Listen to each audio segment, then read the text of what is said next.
Hello guys, आज चाहिँ हामी गएको थियौँ ह्याप्पील्यान्ड है। अनि त्यसपछि हामी चाहिँ आज 3 जना गएको थियौँ, म प्रीति सारू मगर र युजिना मगर। अब इनको तुम्हें देख के बस यही कहना चाहूँगी, दिल तो बच्चा है। त्यसपछि चाहिँ हामी लाग्यौँ यो पन्ड, यो तालमा चाहिँ एकदमै धेरै फिसहरू रहेछ है। अनि यहाँ चाहिँ मान्छेहरूले मुराइ दिँदै हुनुहुन्थ्यो, अनि फिसहरू चाहिँ उफ्री त्यो मुराइमा झुन्डिरहेको थियो।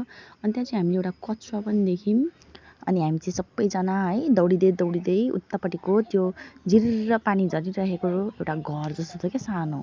अनि त्यहाँ चाहिँ थिरिरी कुद्दै हामी चाहिँ फोटो खिच्नु भनेर लाग्यौँ है। तर त्यहाँ पुगेपछि चाहिँ एक्सपेक्टेसन भर्सेस रियालिटी भयो गाइज। यस्तो अँध्यारो थियो, फोटो पनि कालो न कालो आयो। अनि हामीले चाहिँ त्यहाँ फोटो पनि खिचिनौँ पनि, जस्ट के भन्नु फर्किहाल्यौँ। अनि हामी चाहिँ थकाइ लागिरहेको थियो, एकछिन पुग्ने बित्तिकै अब हामी त्यहाँ एकछिन थकाइ मार्यौँ, पहिला चाहिँ एकछिन रेस्ट गऱ्यौँ। अनि हामी लाग्यौँ हाम्रो बोटिङतर्फ। अनि यहाँ चाहिँ म पाइडल मारेको थिएँ। अनि त्यसपछि चाहिँ हामीले चाहिँ यो यिनीहरूको लागि चाहिँ है फुड ल्याएको थियौँ क्या, यो माछाहरूको लागि चाहिँ किनेर फुड ल्याएको थियौँ। अन्त हामीले चाहिँ यो छर्दाखेरि चाहिँ यो चाहिँ हाम्रो बोट वरिपरि आएर यस्तो पछ्याइरहेको थियो क्या हाम्रो बोटलाई चाहिँ। यहाँ हेर्न सक्नुहुन्छ तपाईँहरू, हामीलाई चाहिँ उतापट्टिबाट चाहिँ कतिवटा फिसले यसरी पछ्याइरहेको थियो क्या, हेर्नु त म यत्रो धेरै फिस। अनि त्यसपछि चाहिँ हामी यता वरपट्टि चाहिँ एउटा के भन्नु ब्रिज जस्तै रहेछ, अनि त्यहाँ चढ्यौँ हामी। अनि त्यो ब्रिजमा चढिसकेपछि चाहिँ यसो माथि पुग्यौँ। अनि के गर्नु उता पारिपट्टि गएर हाम्रो प्यारी वाइएमलाई चाहिँ चटपटे खानु मन लागेछ, अनि हामी चटपटे खानु गयौँ। अनि त्यसपछि चटपटेवाला अङ्कलले पनि है हाम्रो लागि चाहिँ चटपटेमा सबै सामानहरू चाहिँ टक टक टक टक लगाइदिएर चाहिँ है झटपट भन्दै बनाइदिइहाल्नु हाम्रो लागि चाहिँ टक्कसँगले। हामी 3 जनाले चाहिँ खायौँ अनि गम। अनि त्यसको अलिकति उता चाहिँ है डान्सिङ कटेज रहेछ, जाउँ न भनेको यी 2 जना मलाई छोडेर हिँडे। जाउँ न भन्छु नो भने, अनि फेरि जाउँ न भनेको त फर्की गाली पो गर्न थालेँ। अनि दुईटीहरू उता गएर चाहिँ ब्रिजमा हिँड्न थालेँ, अनि म पनि उनीहरूको पछि टुई हिँड्न थालेँ।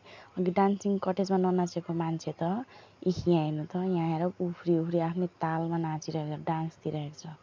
अनि त्यसपछि ठाउँमा चाहिँ यस्तो ज्ञानका कुराहरू पनि रहेछन् है।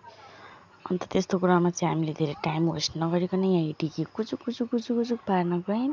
अनि उतापट्टि चाहिँ एउटा सानो हिल थियो, अनि त्यहाँ त्यो हिलमा चाहिँ हामी गयौँ। दुईटी अघि लागे, अनि 2 जनाको पछि लागे, टक हिँड्दै गयौँ।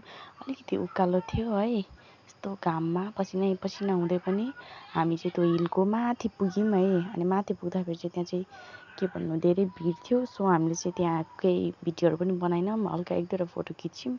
अनि त्यसपछि चाहिँ हामी तल झरेर चाहिँ हामीले लियौँ एउटा सानो आइसक्रिम ब्रेक, क्योंकि बहुत ही गरम था, तो एक आइसक्रिम ब्रेक तो बनता है।